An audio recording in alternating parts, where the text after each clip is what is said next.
Mr. President, good afternoon. Thank you for welcoming us in these difficult times, but as we all know, difficult times require talking and awareness, and that's what we're here for. So just to begin with, could you please go through the latest of what you know about what's going on in the conflict zone and answer a straightforward question? Is the ceasefire working? Well, first of all, I would like to thank RT and the leadership and you, Ilya, for this interview. As you said, it's difficult times, and difficult times are also the times when you have to talk, and especially to talk to friends. I consider RT as a friendly news agency and impartial, independent, and also some television station that can provide people with the right information, which is truthful. We appreciate that. And to straightforward answer your question, the answer is unfortunately not. The ceasefire is not kept fully, and it's not only my words, it's the recognition by a lot of international monitors and from Armenian side as well, and was just recognized a couple of hours ago by Foreign Minister of Russian Federation, Mr. Lavrov. And I would say again that it's unfortunate because violating the ceasefire means also bombing, shelling, killings, and more human lives are lost, both on the front line between Nagorno Karabakh or Artsakh and Azerbaijan, but also more and more civilians are losing their innocent lives in this conflict. So are there violations on the part of Armenia? And if there are, why is it happening? This is probably not the time or the platform for you and me, Ilya, to start discussing about how the ceasefire is not kept. Are there violations of ceasefire or not?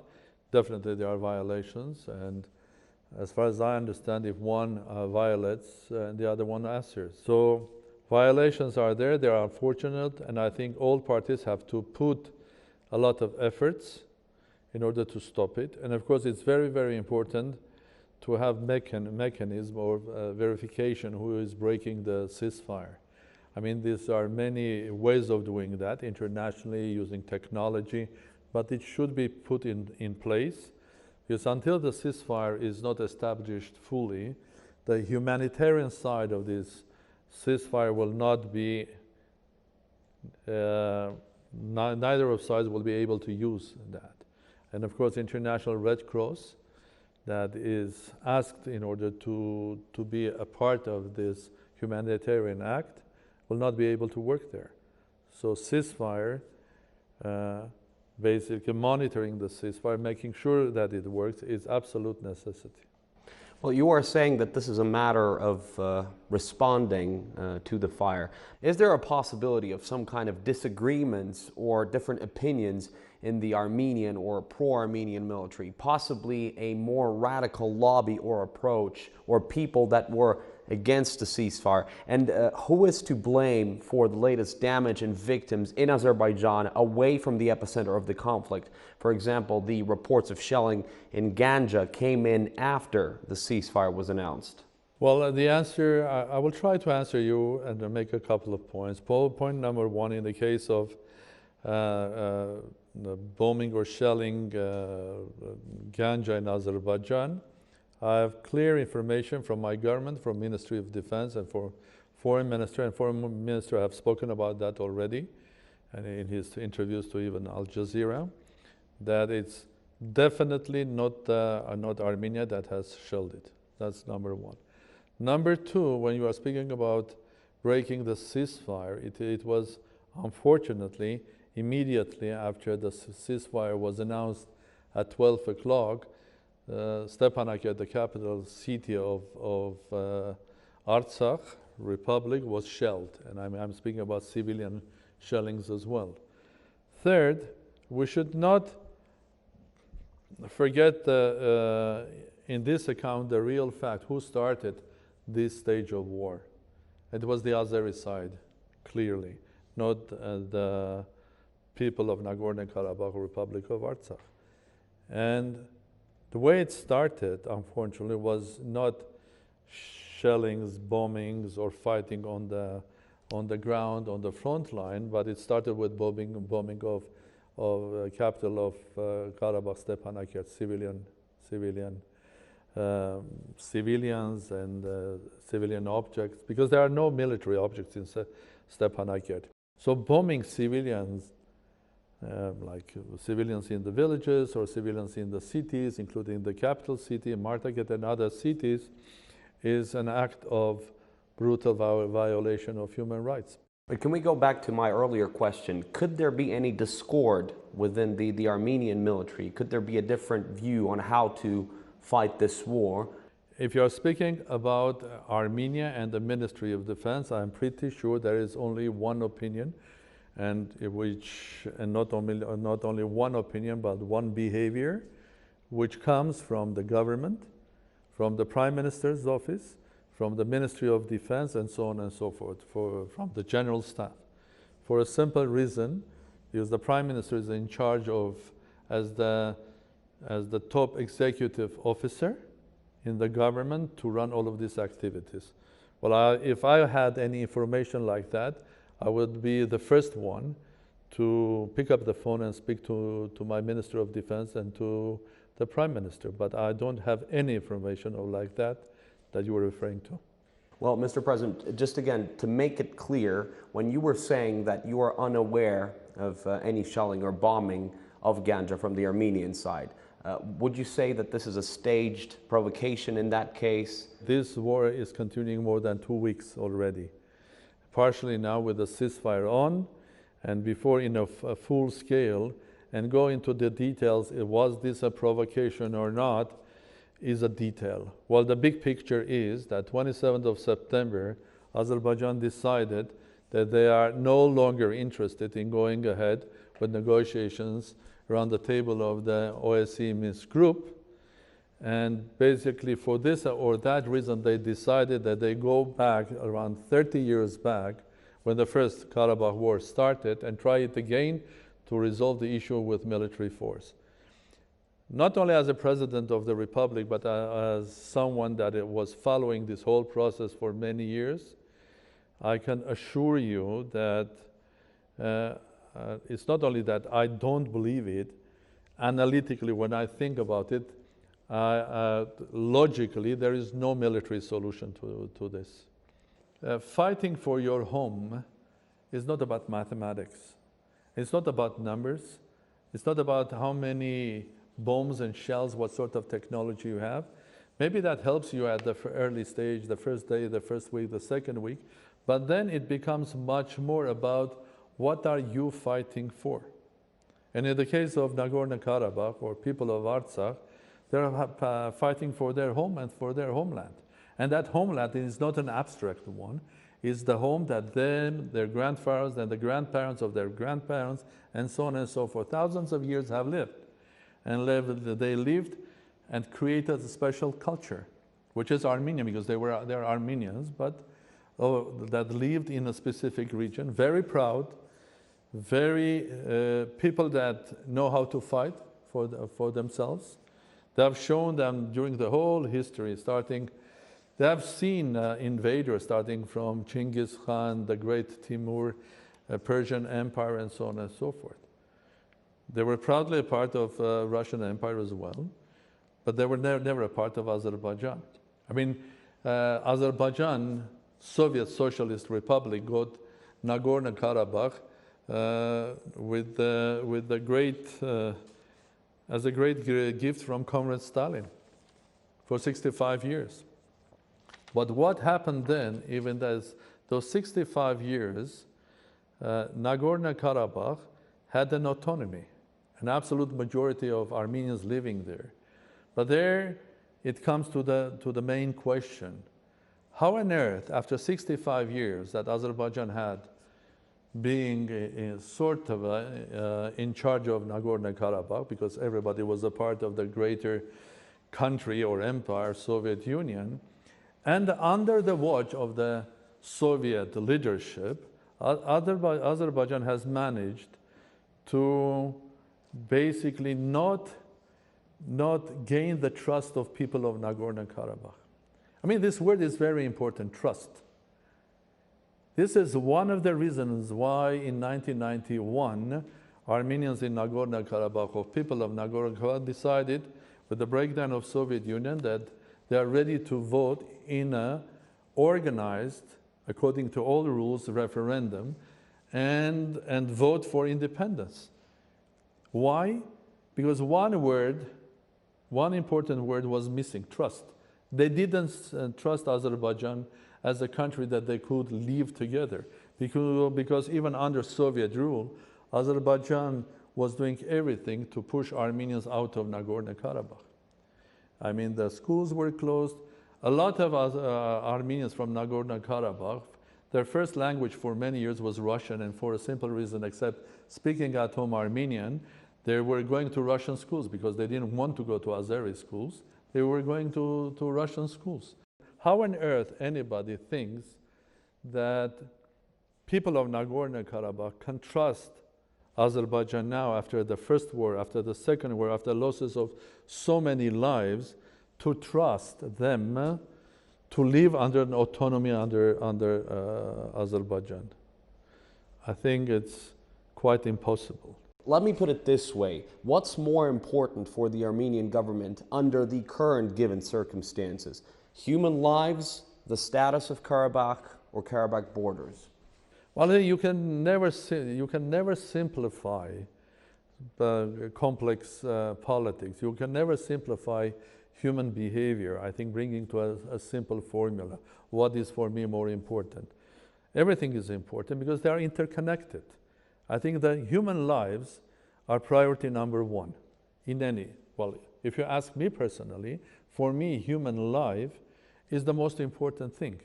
And if we are thinking about resolving Karabakh issue or any conflict, I think what you have to put as an access to this solution or a process is the human life. And it doesn't matter the age, the race, the color of your skin, or your religion. What is the absolute value is the human life. So human life, but how do you protect that human life? You protect that human life through specific institutions or specific guarantees, which in this case could be your status of your state, or the soldier that is standing on the border. So they are all interconnected, and there's no way that you can say this is more important than the other one. The most important, at the end of the day, is the human life. At the same time, when I was talking to my colleagues that are actually working there, that they were telling me it felt like hell and towns were being bombed. And in that sense, some people were saying that it seemed that the Republic was not prepared at all. Although we do understand Which republic? The Republic of Nagorno-Karabakh. Is not prepared for what? For this kind of situation when the towns are being destroyed. So historically, these people have always been fighting. Well, of course, there's always criticism to every government. Well, have you seen any government which is not criticized, even with the biggest victories? There's always a thing that you regret. I have a second thought. I should have done this before. But one thing that we all have to regret here is that the start of the new war. And that decision was not made by the people of Nagorno-Karabakh, by the leadership of Nagorno-Karabakh, or by the leadership of Armenia. That decision was made by Azerbaijan. And they started 2 weeks ago this war. And they are going to bear the sort of moral responsibility for that. It's not Karabakh that started this war. But that doesn't mean that you couldn't have seen it coming. Well, basically, yes, of course. I think the war never stopped in Karabakh, even with the ceasefire in '94. I think I would say that we all didn't succeed, to put it diplomatically, to keep on the track of negotiations and a dialogue here. In the case of Nagorno-Karabakh, if you think and you ask them, what do you think is victory for you? The victory for them is just protecting their homeland. Nothing more, No more Azeri territory, no more of this or that, just protecting their homeland and homes and their families. When you ask Azeris if I am going to judge by the remarks done by Azeri's side, this is about Nagorno-Karabakh without Armenians. Well, in modern world, there's a word for that which is called ethnic cleansing, okay? Even if you manage with ethnic cleansing, that war, human war, will not be over ever, okay? I mean, maybe there'll be no physical war, maybe you will control the land, but there'll be a human moral sort of a fight that will continue. And an example of that is the Armenian genocide that happened 105 years ago. 1.5 million people perished. Was it over? No. Why it's not over? There are so many countries that have recognized the Armenian genocide. There are so many of us, including Russian Federation. There are so many countries that are blaming Turkey. There are so many countries, when they look at what's happening in Nagorno-Karabakh, including also Armenians that live, millions and millions of Armenians that live in diaspora, their interpretation of what is happening in and around Nagorno-Karabakh now, especially with the involvement of Turkey, is another attempt of a genocide, another attempt of ethnic cleansing. Basically, I'm so sorry. I think when we speak about anybody claiming territory in Nagorno-Karabakh from Armenians, who can claim that? People have been living there for thousands of years. Would you agree that the air defense system was a complete failure? Because again, the Republic is destroyed. I understand that you're not the Minister of Defense, but still. So that's one question. Give me another one. Another one would be, perhaps, what is the ultimate goal for the Armenian government, hopefully, when this particular escalation is over? As you mentioned yourself, I'm not the defense minister. I'm not involved in detail in this or that defense systems, okay? But I will take you the answer towards somewhere else. In our new military world, Nagorno-Karabakh Republic had whatever they had, okay? In our new world, a lot of military equipment, technology, weapons are very closely connected to finances, money, okay? Let's look at that issue from a different perspective, which has been sort of used quite often in recent 2 months, especially by Turkey. When Turkey entered this conflict, well, they were always there advising, helping, planning and all of that stuff, but this time it was quite openly and quite sort of a pushfully and just getting in there. And you can get that from the political announcements, from the wording of the president, foreign minister, and the very aggressive mood of that, up to the presence of military personnel, starting from generals to advisors. He didn't mince his words, yeah. I mean, one doesn't have to even prove that. And of course, Turkey is the one that brought Islamic militants and terrorists into Azerbaijan. And I don't have to prove that either, because it's now internationally recognized by many, including Russian Federation and special departments of Russian Federation. But of course, as usual, Turkey was doing you need an excuse. Why on earth you are doing that? And one of the excuses why Azeris are our ethnic brothers. Well, it doesn't work in the New World, because your ethnic brothers go up to Central Asia, Mongolia, up to the north of China.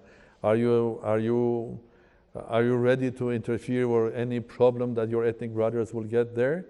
Maybe yes. Because if I looked at modern Turkey, I mean, 360 degrees Turkey has problems. It had problems in Egypt. It is involved now in Libya. Well, is it ethnic brothers or something else? It's a different story. Turkey speaks about territorial integrity of Azerbaijan, but in the meantime, they have crossed the borders with Iraq. They are speaking about territorial integrity of Azerbaijan. They have crossed the border to Syria. They are trying to be very, very present in Lebanon, in the Gulf. Well, they have their big issues now in the Eastern Mediterranean, and now they are in Caucasus, 360 degrees. That's one. Second, they were speaking about PKK fighters, absolute nonsense. Third one, they were speaking about the pipelines that are running from Baku to Tbilisi, Ceyhan, gas and oil pipelines. Why I'm referring to this? Because the motivation was that Armenians will hit them, and we're here to protect them. I'm sorry, where's the logic?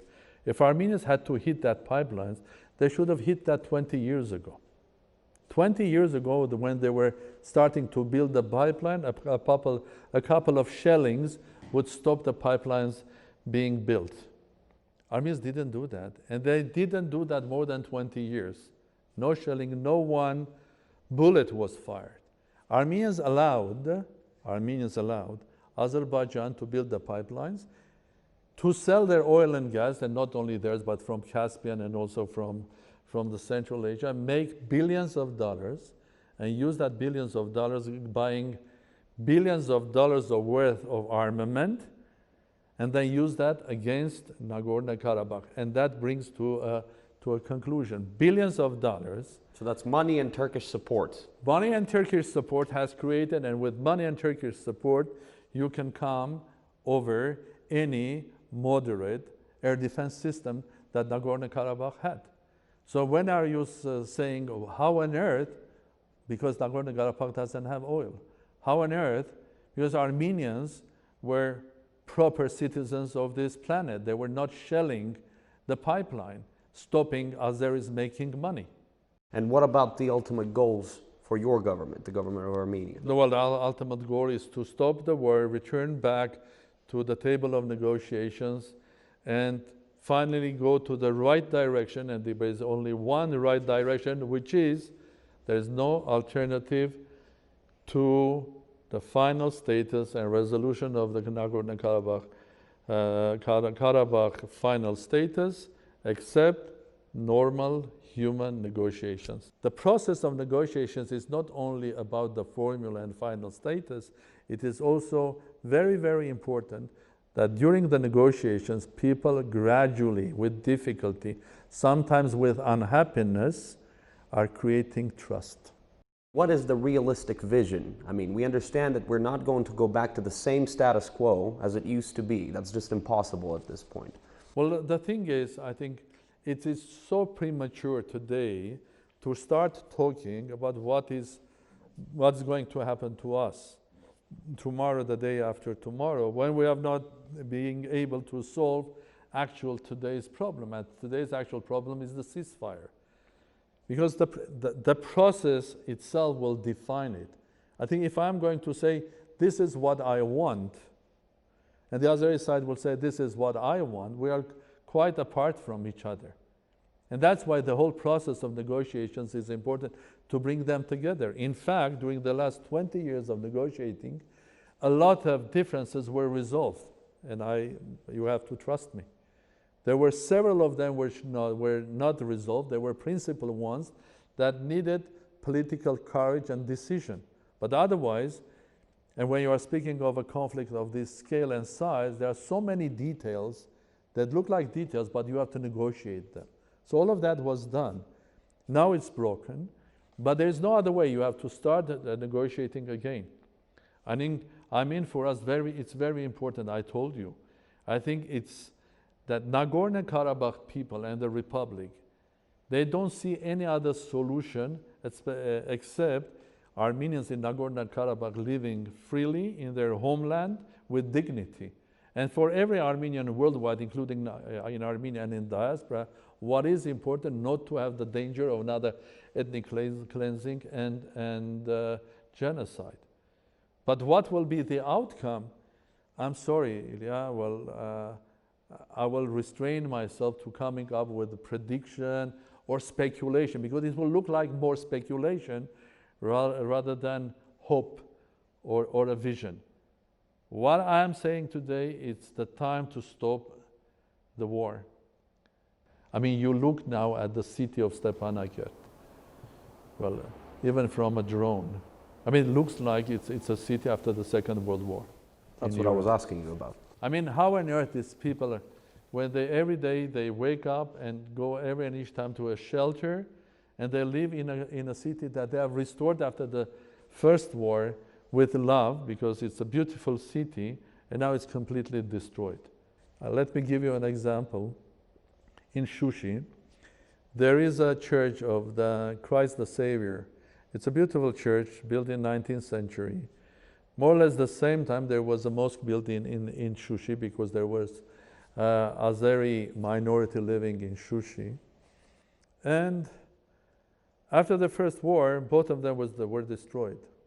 You know, the government of Nagorno-Karabakh, with the help of donations coming from Armenians abroad, I don't want to give names, and some non-Armenians, friends, and some of them are not Christian at all, they were Muslim. The church of the Christ the Savior was restored, the cathedral, okay? And then what happened after a couple of years, the mosque was restored. So this is Armenian approach. So what happened with the war starting now? Azeris targeted the church, the monastery. And you know who was there inside? Women and children. Not weapons, including journalists, including Russian journalists. They were hit, they were wounded.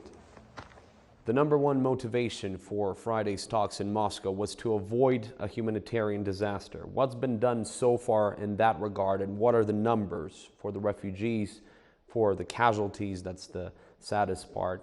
Have all the refugees been moved to safe zones? Have all the vulnerable people been evacuated from Nagorno-Karabakh?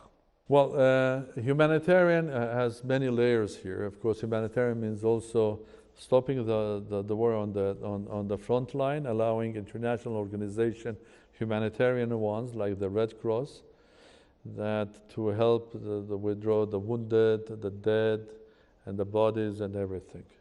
Humanitarian also is to look what is happening, because a lot of people have lost their friends, their relatives.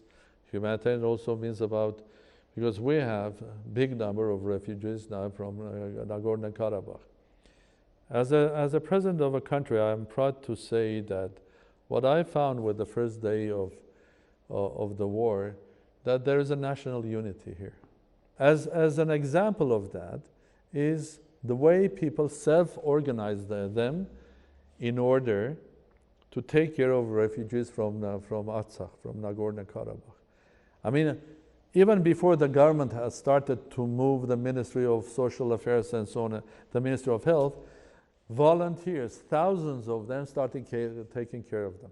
Do you have the latest numbers, or at least possibly estimates? Well, it's big. It's big. Okay. It's very big. We're speaking about thousands and thousands of people. The role of Russia. Has Moscow done enough, not only as a peace broker, but also as an ally of Armenia?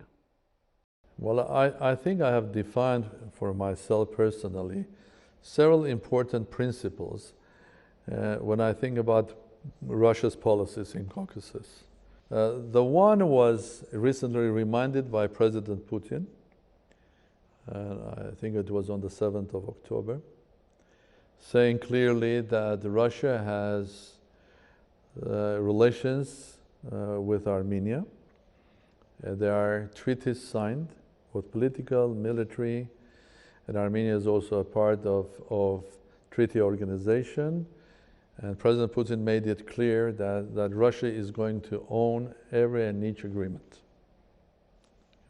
It's absolutely clear message to one of the principles that I think it's important for Russia and Russia's policies in Caucasus. And I salute that, because this is showing that Russia is a reliable partner. The second thing is that Russia also has good relations with Azerbaijan.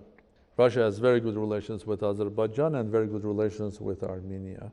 There's so much balance that the two sides can trust Russia as a mediator. And that's very important. It's not only that two sides can trust the mediator, that side, the third side, which is Russian Federation, is taking the very hard responsibility of being a mediator. It's not easy, huh? So it's trust and responsibility that brings sides together to start talking, and basically I hope that we will get finally a ceasefire, and then we'll start building up on that ceasefire. And Russia's role is crucial. Of course, it's only important that there is this platform, which is the OSCE Minsk group. They are the co-chairs. And the three presidents, starting from President Trump, President Macron, and President Putin, have appealed to the sides. And I would say, well, of course, President Trump is busy now with the elections, while President Macron, representing Europe, is very actively involved. There's only one thing that I can say, thanks to President Macron, but of course Russia's role is special. You must have heard, though, a radically different assessment from the Turkish president, from Tayyip Erdogan, who actually called decades of efforts by the Minsk group lame and useless. What would you respond to that? And that came straight after the joint statement by Presidents Macron, Trump, and Putin. Well, I think my comments will be, first of all, it shows the deep not understanding the whole peace process. It also shows, unfortunately, the attitude, how to resolve international disputes. It also shows probably that the goal of Turkey are completely different in the area, including in Azerbaijan. They are not targeting, for example, resolving Nagorno-Karabakh issue, but they have something else on their agenda. As I told, some analysts say that the real goal of Turkey getting involved here is not only Nagorno-Karabakh to teach Armenians a lesson and to remind that they will never recognize the genocide, but also maybe to have stronger presence in Azerbaijan.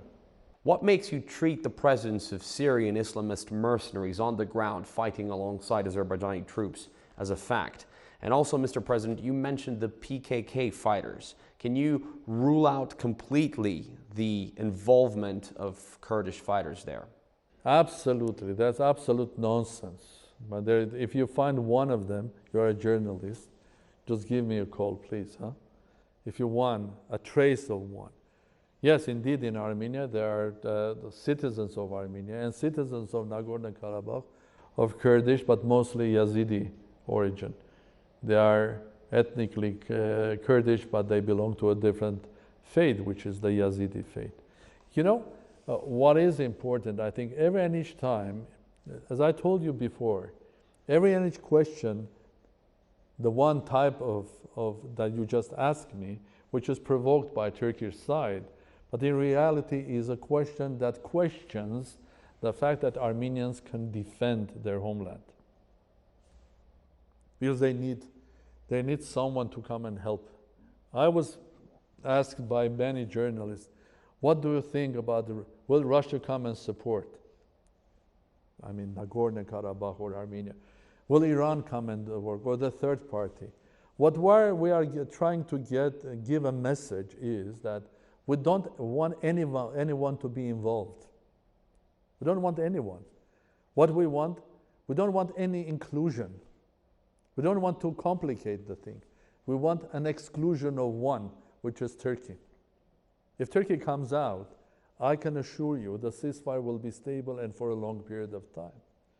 The moment Azerbaijan starts a war, and with shelling and using of all possible modern equipment that they are bought from worldwide and brought into there, that's a different story. Supplying of Azerbaijan with absolute modern weaponry, they should expect people of Nagorno-Karabakh retaliating and fighting, because they have a strong motivation. They fight for life, not for piece of land. They fight for their life and their homeland and their dignity. Mr. President, with all that support from Turkey, with the money, with the advanced weaponry, why would Turkey or Azerbaijan want to involve Syrian Islamists there? Well, you ask them. I don't know. But you are confident they're there? No, it's not only me confident. You can ask, Mr. Narishkin announced that. And he was not the only head of foreign intelligence of a specific country like Russia, but all the others. So I'm not only confident, we have so many proofs of that. I'm not here to start proving it to you when it's a proven thing. I don't know why. Ask Mr. Erdogan or Mr. Aliyev why they have brought these people there. Realistically, is there a possibility that now a peacekeeping mission could help and could be brought in, and who could take up the job? Well, I'm open. As a president, I'm open to any idea. And this is not something that has restrictions. But I think in order to come to peacekeepers are people that will be there if the both sides will agree. You cannot have peacekeepers on one side. Then they're not peacekeepers. You agree, though? Sorry? You do agree, though? Well, basically, it depends on how the process, peace talks will follow.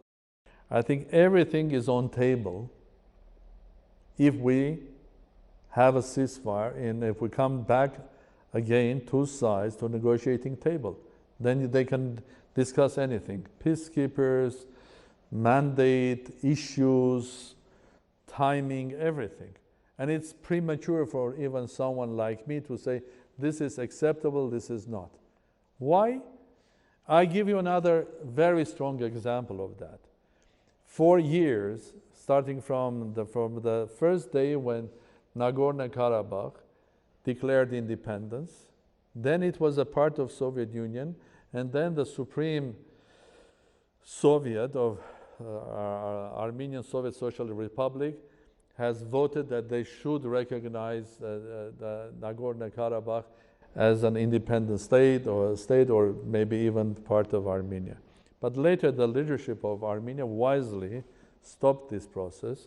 Why? Because it is so simple. They are your people, as President Erdogan would say. You are not ethnically your brothers, they are your brothers. By the way, why didn't Armenia recognize it for all of these years? For a simple reason. For a simple reason. Because in Armenia we do understand, by recognizing we are adding another complication to the peace process. For years and years Armenia didn't recognize, to give a chance to peace talks to succeed and to get to final resolution and the status of Nagorno-Karabakh through negotiations. And if the negotiations, final resolution recognizes Karabakh's independence and so on, so then Armenia would recognize as well. So while not recognizing the independence of Nagorno-Karabakh or Nagorno-Karabakh as a part of Armenia, we're giving a chance to negotiations. Very important issue. Of course, if now the war will continue and there will be no chance for going back to negotiations, of course Armenia will not have any other choice rather than to recognize and go and support their brothers. But there is a hope for going back to negotiations. There is a hope for ceasefire, and that's why Armenia today is not doing that even today. Now it comes back to your question about this, about that in the future. It's premature. Let's give the chance to ceasefire, and let's give a chance to people coming back to negotiations and defining the parameters of negotiations. Let's not complicate.